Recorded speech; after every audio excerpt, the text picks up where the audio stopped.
बिस्मिल्लाहिर्रहमानिर्रहीम नहमदुहु व नुसल्ली अला रसूलिहिल करीम। कोई काबिल हो तो हम शाने कई देते हैं, ढूंढने वालों को दुनिया भी नई देते हैं।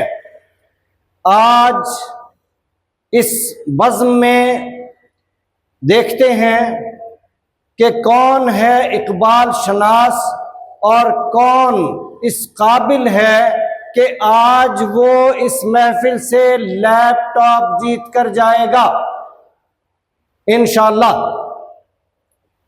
वैसे तो अभी तक है पर्दे में औलाद आदम, किसी की खुदी आशिकारा नहीं है, मगर देखते हैं अगर किसी की खुदी आशिकारा है तो आज इस बज़्म में पता चलेगा कौन जीतता है लैपटॉप।